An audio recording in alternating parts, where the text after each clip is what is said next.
9가지 열매 중에서 두 번째 열매인 기쁨에 대한 말씀을 드렸습니다. 오늘은 성령의 세 번째 열매인 화평, 평안, 피스에 관한 말씀을 드리려고 합니다.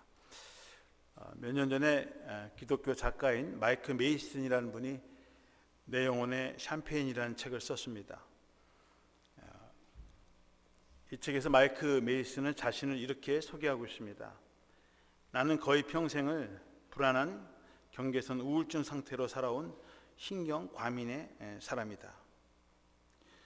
자신은 평생 동안 불안한 우울증에 시달린, 그래서 늘 신경 과민에 시달려서 살아온 사람이다고 그렇게 고백하고 있습니다. 이 사람은 어릴 때부터 어두운 성격의 소유자였습니다. 우울한 성격 때문에 20대 후반에는 알코올 중독에 빠지고 말았습니다. 하루하루 암담한 삶을 살고 있었습니다. 그러다 어느 날 갑자기 이런 결단을 하게 되었습니다. 나는 이제 앞으로 90일 동안 주님 안에서 기뻐하겠다. 그렇게 선언한 후에 그는 그 시간부터 어둡고 우울한 기질과 막막한 환경을 뛰어넘어 90일 동안 무조건 주님 안에서 기뻐하기로, 또 감사하기로 결단을 했습니다. 그리고 무조건 기뻐할 때 어떤 일이 일어나고 있는가를 점검하기 위해서 90일 동안 자신에게 일어난 일을 기록했습니다. 그리고 그 책이 내 영혼의 샴페인이라는 책입니다.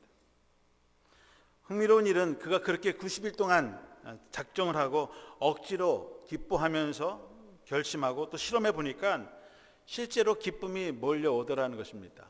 억지로라도 웃고 기뻐하고 조그만 거 있어도 기뻐하고 그렇게 하니까 기쁨이 계속 밀려오고 기쁨이 넘치게 되더라는 것입니다. 그렇게 찾아온 기쁨은 좀처럼 떠나지 않고 자기 내면 안에서 지속적으로 작동되더라는 것입니다. 그 결과 그가 앓고 있던 우울증이 치료되어 버렸습니다. 사실 오늘날의 많은 우울증은 우리 몸 안에 있는 호르몬의 문제이기 때문에 약물로 치료합니다. 웬만한 상담 가지고 또 정신치료 가지고 안 되니까 약으로다가 조절합니다만은 그런 약에 의지해서 우울증을 조절하는 게 아니라 정말 하나님, 주님과 함께 하면서 주님이 주시는 그 기쁨, 평안함을 통해서 우울증을 치료했다고 하는 책이 내 영혼의 샴페인 for the soul이라는 책입니다. 그래서 이런 책을 한번 읽어보시면 여러분들 삶 속에서 또 기쁨, 또 평안을 누리며 살아가는 방법들을 찾아내지 않을까 생각합니다. 오늘 본문의 말씀은 예수님께서 마지막 공생애를 보내시기 위해서 제자들과 함께 예루살렘에 입성하실 때 일어난 사건입니다.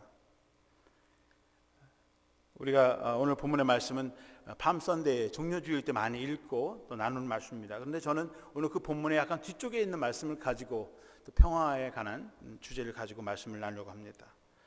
오늘 본문의 41절, 42절에 보시면 가까이 오사 성을 보시고 우시며 이르시되 너도 오늘 평화에 관한 일을 알았더라면 좋을 뻔하였거니와 지금 내 눈에 숨겨졌도다. 예수님께서 예루살렘에 입성하시고 예루살렘 성, 그 예루살렘에 사는 사람들을 보면서 우셨다고 했습니다. 근데 예수님께서 성경에서 우시는 장면이 많이 나오지 않습니다. 그의 사랑하는 친구 나사로가 죽었을 때 그 죽은 나사로를 위해 슬피 우는 마리아, 마르다를 보면서 함께 그들과 함께 울으셨던 장면이 나오고 예수님께서 이렇게 많이 개인적인 문제든 어떤 다른 문제로 인해서 이렇게 우신 장면이 나오지 않은데 오늘 본문에 나와 있습니다. 성을 보시고 우시면서 하는 말이 오늘 너희들이 평화에 관한 것을 알았더라면 참 좋았을 텐데 너희들에게 이런 평화가 나타나지 않았다고 하는 거예요. 다시 말하면 예루살렘에 있는 백성들이 정말 주님이 원하시는 그 평화를 소유하지 못하고 있다는 거예요. 그래서 슬피 우셨다고 하는 것입니다.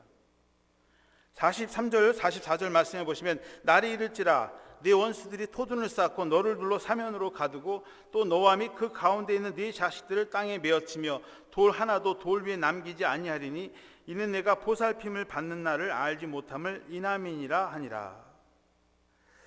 예수님께서 지금 이제 주 한 30년 경인데 이제 한 60년 경에 예루살렘이 로마 군대에 의해서 이제 다시 한번 폐허가 되는 그런 그 멸망의 날들을 보면서 그 환상을 보시는 것입니다. 원수들이 토단을 쌓고 그리고 이 성을 둘러싸고 이스라엘 백성들을 메어치고 그 이스라엘 성을 황폐시키는 그 환상을 보면서 우시는 거죠. 이스라엘 사람들이 원했던 그 평화가 깨어지고 그리고 잡혀가고 매를 맞고 죽임을 당하는 그 현장을 보면서 그것을 바라보면서 슬피 우시는 것입니다. 지금의 이스라엘 백성들 장차 하나님께서 주시는 회복하는 그것도 보지 알지 못한 채 그저 먹고 마시고 즐기면서 다가올 그 환난을 알지 못하고 그러한 이스라엘을 보면서 정말 주님이 원하시는 그 평화를 알지 못하는 그 백성들을 보면서 슬피 울고 계신다는 것입니다.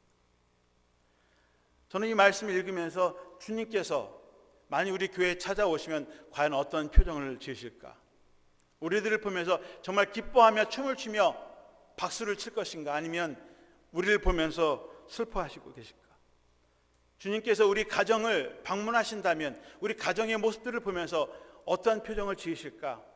정말 기뻐하시고 흐뭇해하시고 정말 잘 되고 있구나 그렇게 바라보시는 걸까? 아니면 우시면서 마음 아파하시고 통곡하고 계실까?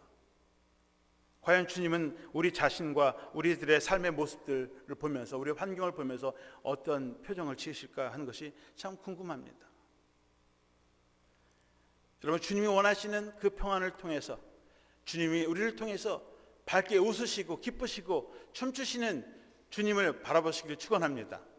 우리를 바라보실 때 만족해 할 수 있는 그런 것이 진정 주님이 원하시는 평안의 모습이 아닌가 생각합니다. 로마 시대에 로마인들이 추구했던 팍스 로마나가 아니라 정말 주님이 원하시는 샬롬을 회복해야 하겠다는 것입니다. 오늘 12절을 보시면 이르시되 너도 오늘 평화에 관한 일을 알았더라면 좋을 뻔하였거니와 지금 내 눈에 숨겨졌도다. 이스라엘 백성들이 하나님의 백성들이 정말 주님의 원하시는 그 평화를 알았더라면 참 좋았을 텐데 그것을 알지 못했다고 하는 것입니다. 언젠가 제가 팍스 로마나에 대한 말씀을 드린 적이 있습니다. 세상에는 두 가지 종류의 평화가 있습니다. 하나는 팍스 로마나라고 하는 로마식 평화이고 다른 하나는 하나님이 우리에게 주시는 히브리식 평화입니다. 샬롬입니다. 팍스 로마나라고 하는 것은 팍스 피스 로마의 평화입니다. 이 팍스 로마나라고 하는 로마식의 평화는 칼과 창, 세상의 힘을 가지고 눌러서 얻는, 정복해서 얻는 그런 평화입니다. 로마에게 순종하고 복종하고 충성을 다하면 얻는 평화입니다. 개인이든 그룹이든 민족이든 로마에게 충성하고 그들이 원하는 대로 그 질서 속에서 함께 나아가주면 평화를 얻는 거예요. 그런데 반기를 들거나 대항하면 군대를 동원해서 무력으로 짓밟고 반대하는 사람들을 제거하고 대항하는 민족들을 죽이고 그렇게 해서 평화를 유지하려고 하는 것, 그것이 소위 로마식 평화예요. 가끔 군부 독재자들이 정권을 가지고 사회를 정복하려고 할 때 사회 안정과 질서를 위해서 때로는 정의의 이름으로 평화를 유지하기 위해서 무력으로 정권을 획득하고 힘없고 약한 사람들을 짓밟는 경우를 보게 됩니다. 오늘날 시리아에서 일어나는 전쟁들, 아프리카에서 일어나는 전쟁들, 군부 독재자들이 자신들의 정권을 세우고 자신들이 원하는 평화로운 나라를 만들기 위해서 그것에 반대하는 사람들은 무자비하게 살생을 저지르면서 평화를 얻으려고 하는 소위 세상적인 그런 평화. 제가 대학 다닐 때는 심지어는 대학가나 혹은 어떤 술집이나 이런 카페에서 정부를 비난하거나 비판하면 옆에서 듣고 있다가 말이야, 학생 잠깐 좀 가지, 끌려가요. 고문당하고 탄압당하고. 그렇지만 어느 날 군복을 입고 나타나, 강제로 징집돼가지고 군복 입고 군인이 돼서 나타나요. 가족도 어디 가는지 몰라요. 한 6개월 지난 다음에 군인이 돼서 나타나는 거예요. 강제로 억압과 탄압을 통해서 세상적인 힘을 통해서 얻으려고 하는 것이 소위 팍스 로마나입니다. 그런데 그 반면에 하나님이 주시는 히브리식 평화가 있습니다. 샬롬. 이스라엘 사람들은 서로 만나면 샬롬 인사를 하죠. 우리 한국교회는 그렇게 인사를 안 합니다만 이런 미국교회 가시면, 우리 감리교회는 특히 여러분들 가시면 예배 중에 친교하는 광고 시간이 있어요. 친교하는 시간에 옆에 사람하고 인사하십시오. 그럴 때 나누는 말이 Peace be with you. 여러분 주님들에게 평화를 나누십시오. 그래서 인사합니다. Peace be with you. 당신에게 평안이 있기를 내가 기도합니다. 그리고 인사를 하죠. 이스라엘 사람들이 샬롬 하는 것처럼 우리는 안녕하십니까 물론 인사합니다만은 그 안녕은 그냥 세상적인 안정이 아니라 하나님이 주시는 그 평안이 당신에게 임하기를 기도합니다. 그런 의미에서 하는 거예요. 그리고 샬롬 하는 겁니다. 오늘 한번 옆에 분들하고 좀 쑥스럽지만 샬롬하고 한번 인사 한번 해보시죠. 우리 히브리식 성경적인 인사 샬롬. 네, 샬롬.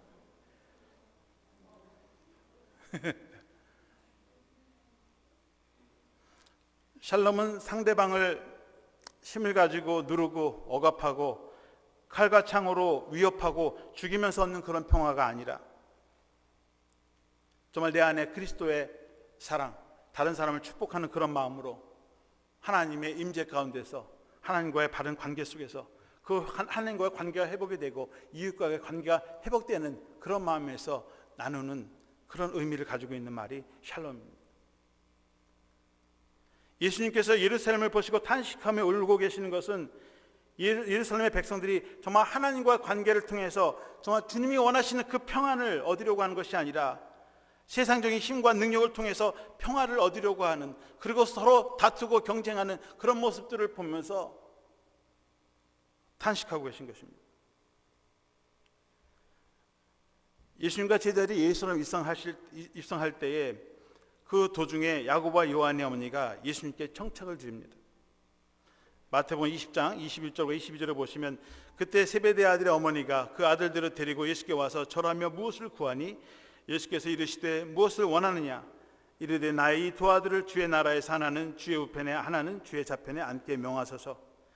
예수님께서 예루살렘 입성하실 때, 제자들 입성하실 때 베드로, 야고보와 요한, 예수님의 사촌 관계에 있는 이 두 아들의 어머니가 예수님께 와서 부탁을 하는 거예요. 보니까 뭔가를 간구하는 거예요. 기도하는 거예요.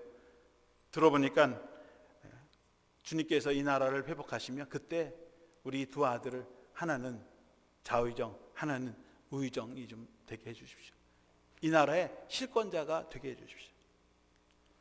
부모님들이 원하는 게 그거 아니겠어요? 자녀들이 잘 되는 거예요. 세상에서 권세도 얻고 명예도 얻고 출세하는 거예요. 제자들도 그런 마음을 품고 주님을 따른 거예요. 이 사건이 있었는데 서로 제자들이 다투었다는 거예요. 야, 내가 먼저지 네가 먼저냐? 서로 싸우는 거예요. 두 아들뿐만이 아닙니다. 다른 제자들, 특히 가룟 유다도 그 중에 한 사람이었습니다.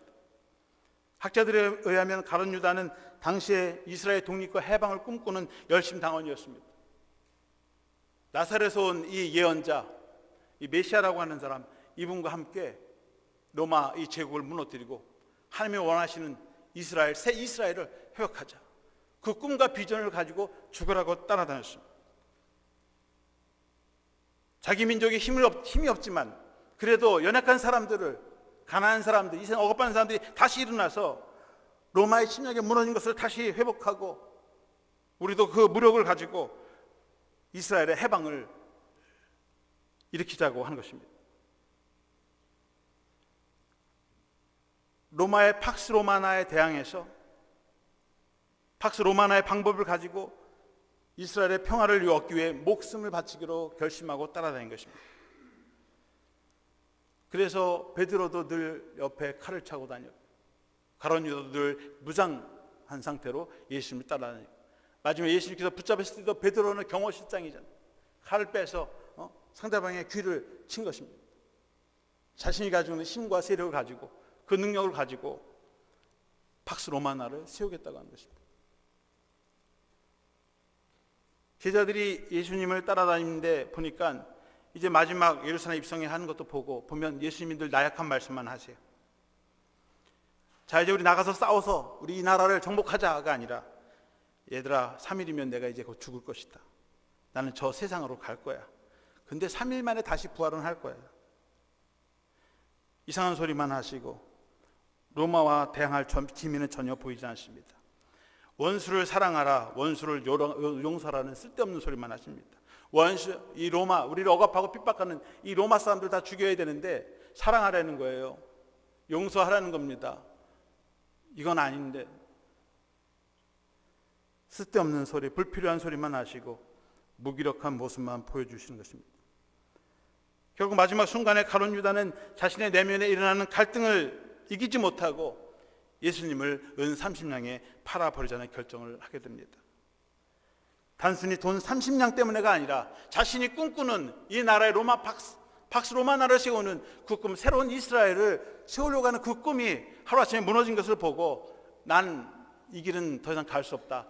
그리고 다른 길을 선택한 것입니다. 자신의 길을 선택한 것입니다. 오늘 누가복음 19장 말씀 읽지 않았습니다. 이 앞 맨 초반에 가면 우리가 잘 아는 삭개오에 관한 이야기가 기록되어 있습니다. 누가복음 19장 8절에 보시면 삭개오가 서서 주께 여짜오되 주여 보시옵소서 내 소유의 절반을 가난한 자들에게 주겠사오며 만일 누구의 것을 속여 빼앗은 일이 있으면 네 갑절이나 갚겠나이다. 삭개오가 예수님을 만나고 변화됐어요. 그리고선 예수님께 결단의 말씀을 합니다. 주님, 제가 이제까지 내 힘과 능력으로 벌은 이 소유 그 절반을 내가 가난한 사람들에게 나눠주겠습니다. 그리고 만일 다른 사람의 돈을 속여서 빼앗은 일이 있으면 내가 4배로 갚아주겠습니다. 삭개오는 세리장이에요. 로마에 충성했던 사람입니다. 식민지 국가의 어떻게 보면 앞잡이죠. 충성을 다하면서 돈을 얻고 부를 얻고 권세를 얻고 그래서 자기만의 팍스 로마나를 추구했던 사람입니다. 그런데 삭개오가 예수님을 만난 후에는 자신의 팍스 로마나가 정말 하나님이 원하는 그런 세상이 아니라는 것, 그것이 하나님의 나라가 아니라고 하는 것을 깨닫게 되었습니다. 그리고 회개하고 자신의 것을 나누어 주고 그리고 주님이 원하시는 살롬의 방식, 살롬의 평안을 찾은 것입니다. 우리 그리스도인들도 알게 모르게 우리 자신의 삶 속에서 팍스 로마나를 추구하는 것을 보게 됩니다. 목사인 저 자신에게도 가장 위험한 것이 바로 저 자신의 팍스 로마나입니다. 교회를 부흥시키겠다, 사람을 많이 모아야겠다, 재정을 튼튼히 해야 되겠다, 요즘 제일 잘 나가는 유명한 목사가 되어야 되겠다, 신문에도 나오고 TV에도 나오고 그래서 사람들에게 인정받고 존경받는 그런 목회자가 되어야 되겠다. 저만의 팍스 로마나가 있는 것입니다. 정말 힘든 것은 많은 사람들과 목회하는 그런 것보다 더 힘든 것은 제 자신 안에 자리 잡고 있는 팍스 로마나를 잠재우는 일이 더 힘든 일입니다. 여러분들과 제가 영적인 싸움하는 것보다 제 자신과 싸우는 영적 싸움이 더 저에게는 좀 처절합니다.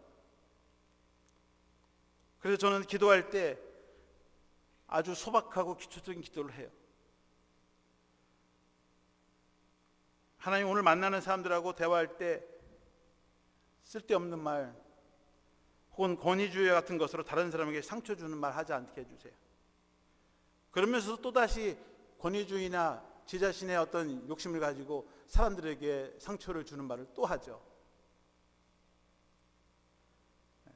기도할 때는 그렇게 하다가 나오면 또 하는 거예요. 쉽지 않습니다. 목회자로서 제 속에 있는 팍스 로마나를 잠재우고 그 욕망을 죽이는 일이 쉽지가 않습니다. 어쩌면 우리 여기 있는 모든 우리들에게 각자 나름대로의 팍스 로마나의 욕망을 가지고 있을 수 있을 것입니다.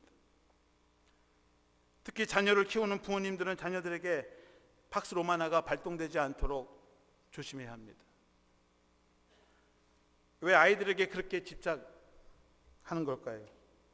자기 안에 팍스 로마나가 있습니다. 부모님들이 자녀들에게 뭐라고 얘기합니까?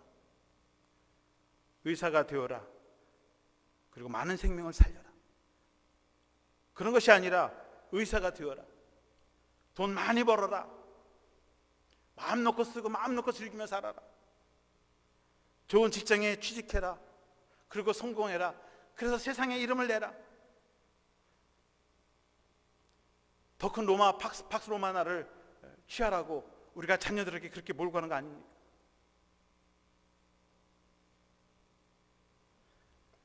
우리 안에 깊이 스며 있는 팍스 로마나를 향한 열망이 우리 주님을 울게 만드는 것은 아닌가, 그런 생각을 해보게 됩니다.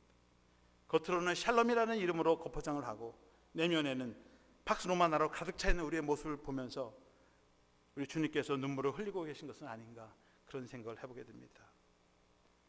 우리 내면 속에 은밀히 자리 잡고 있는 팍스 로마나를 무너뜨려야 합니다. 그래야 우리 안에 진정 주님의 평화가 임할 수가 있습니다. 그것이 있는 한, 우리 안에 팍스 로마나가 자리 잡고 있는 한 우리는 결코 평화롭지 못합니다. 평안을 얻을 수가 없어요. 우리 안에 있는 팍스 로마나를 무너뜨리고 그 안에 성령의 능력으로 우리 안에 채워야 합니다. 성령이 충만해질 때 진정한 주님의 평안이 우리에게 임하게 되는 것입니다. 요한복음 14장 27절 말씀해 보시면 평안을 너에게 끼치노니 곧 나의 평안을 너에게 주노라. 내가 너에게 주는 것은 세상이 주는 것과 같지 아니하리라. 너희는 마음에 근심하지도 말고 두려워하지도 말라. 주님은 세상이 주는 평안과 다른 평안을 가지고 계시고 그 평안을 소유라고 말합니다. 세상에서는 세상이 주는 그 평안이 아니라 주님이 주는 그 평안은 세상과 다르다고 하는 거예요. 마음에 근심하지도 두려워하지 않는 그런 평안이 있다는 것입니다. 요한복음 14장 27절 바로 그 앞절 26절 말씀에 보혜사 곧 아버지께서 내 이름으로 보내실 성령 그가 너에게 모든 것을 가르치고 내가 너에게 말한 모든 것을 생각나게 하리라. 성령님께서 우리에게 임하게 되면 그분께서 주님이 말씀하신 것을 생각나게 하고 주님의 진리를 깨닫게 하고 그 진리를 소유하는 능력을 얻게 돼서 마음의 평안이 오게 될 것이다, 그런 말씀입니다. 주님이 주시는 참 평안은 우리의 힘으로 억지로 얻어지는 것이 아닙니다. 성령님이 함께 하시고 성령님께서 우리에게 주실 때 우리 안에 주님의 평안이 이루어지는 것입니다. 그래서 우리가 성령 충만함을 받아야 합니다. 우리가 성령 충만함을 받아야 하는 이유는 방언의 은사, 예언의 은사, 병 고치는 은사, 귀신 쫓아내는 은사와 같은 그러한 성령의 은사만을 받기 위해서가 아닙니다. 성령의 은사보다 능력보다 더 중요한 것은 성령에 대한 올바른 지식입니다. 가끔 성령 사역이나 성령 운동을 강조하는 분들을 보면 자칫 범하는 그런 실수를 보게 됩니다. 그것은 성령의 충만함, 성령을 통해서 자신의 팍스 노마나를 취하려는 것입니다. 조금만 방심하면 나도 다른 사람이 못하는 이런 능력을 받았다, 이런 은사가 있다, 방언의 은사가 있다, 예언의 은사가 있다, 병 고치는 은사를 받았다고 하면서 자신만의 영적인 팍스 노마나를 추구하게 된다고 하는 것입니다. 그래서 성령 운동, 성령 은사를 강조하는 교회나 목회자들 보면 그 말로가 편치 않아요. 왜냐하면 정말 성령의 능력을 통해서 성령이 원하시는 성령의 열매를 맺어드리는 것이 아니라 자기가 원하는 세상적인 열매를 맺으려고 하기 때문에 결국은 거기서 실패하게 되는 거예요. 왜? 그 끝은 탐욕과 욕심으로 끝나지기 때문에 그렇습니다. 여러분들 기도하지 말라는 얘기가 아니에요. 방언의 은사 하지 말라는 얘기가 아닙니다. 그 은사가 무엇을 향하고 누구를 향해 있는지를 보라는 거예요. 정말 그것이 하나님의 영광을 위한 것인가, 다른 사람을 위해서 열매를 위해서 향하고 있는가를 보라고 하는 거예요. 그것으로 인해서 자신의 이름, 명예, 능력이 나타나면서 자신의 영적인 믿음, 능력을 사람들에게 자랑하고 그리고 드러내려고 하는 것은 아닌가, 한번 우리에게 깊이 새겨보라는 것입니다. 주님께서 우리에게 성령 충만함을 구하라고 하는 것은 눈에 보이는 영적인 은사 때문이 아니라 우리 안에 참 평안의 지식과 평안을 주시기 때문입니다. 팍스 로마나에 길들여져 살아가고 있는 우리가 성령님을 통해서 참된 지식을 갖게 될 때 우리가 추구해야 하는 평안은 팍스 로마나가 아니라 샬롬입니다. 이것이 우리가 성령 충만함을 갈망해야 하는 가장 큰 이유입니다. 이 샬롬은 주님과의 바른 관계를 통해서 세워질 때 우리에게 임하는 것입니다. 사무엘상 16장에 보시면 사무엘이 기름병을 가져다가 다윗에게 머리에 기름을 붓는 장면의 말씀이 나옵니다. 사무엘상 16장 13절 14절에 보시면 사무엘이 기름 뿔병을 가져다가 그의 형제 중에서 그에게 부었더니 이날 이후로 다윗이 여호와의 영에게 크게 감동되니라. 사무엘이 떠나서 라마로 가니라. 여호와의 영이 사울에게서 떠나고 여호와께서 부리시는 악령이 그를 번뇌하게 한지라. 사무엘이 기름병을 가져다가 다윗에게 부을 때에 다윗은 하나님의 영에 크게 감동이 되었다. 사무엘은 떠났습니다. 그런데 사울의 말씀이 나와요. 다윗에게는 하나님의 영이 임재한 반면에 지금 사울에게는 하나님의 영이 사울에게서 떠났다라고 얘기하고 있습니다. 그리고선 그에게는 악령이 임했다라고 이야기하고 있습니다. 그리고 그 악령이 그를 번뇌하게 했다는 것입니다. 다시 말씀드리면 하나님의 영으로 충만한 다윗은 하나님의 그 평안함과 능력을 가지고 하나님의 뜻을 향해서 걸어가는 사람이 되고, 반면에 사울은 하나님과 점점 멀어지는 삶을 살게 되었다고 하는 것입니다.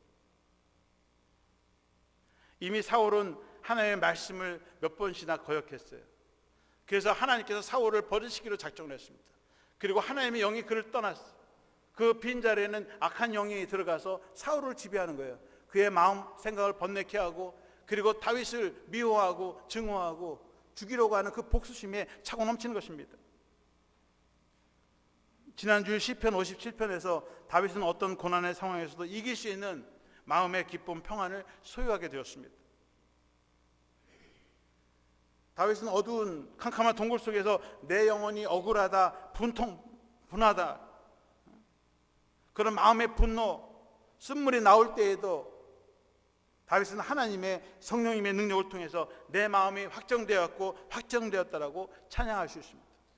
그 찬양은 성령님이 함께 하시고 그의 마음을 다스려 주시기 때문에 그 다스려진 마음으로 나아갈 때 그 마음이 확정되었고 그 마음에 두려움이 사라지고 평안함이 채워졌다고 하는 것입니다. 하나님의 영이 떠나고 권력을 가지고 다윗을 죽이려고 혈안이 된 사울은 악령으로 인해 더 큰 번뇌에 쌓이게 되었습니다. 다윗과 사울의 입장이 아주 묘하게 뒤바뀌어 되었습니다. 아직까지도 모든 권력은 사울에게 집중되어 있어요. 다윗은 쫓겨다니는 신세, 언제 죽을지 모르는 그런 불안 속에서 살아가는 것이 지금 다윗의 입장이에요. 그런데 그들의 영적인 상태는 정반대입니다. 힘이 있고 모든 것을 소유한 사울은 번뇌와 근심 속에서 그렇게 증오심에 불타고 살아가는 반면에 다윗은 주님의 영을 통해서 사랑과 용서와 포용력을 가지고 자기와 같이 낮은 자들, 고통당하는 자들과 함께 그들의 사람이 되어버렸다는 것입니다. 여러분, 중요한 사실은 하나님과의 관계가 깨어지고 하나님의 영이 떠나버린 인생은 악령에 시달리고 번뇌하게 된다고 하는 것입니다. 반면에 하나님과의 관계가 세워지고 하나님의 영으로 충만한 사람들은 하나님의 영의 인도하심을 받아서 주님이 주신 참된 평안 속에서 복된 삶을 살게 된다고 하는 것입니다.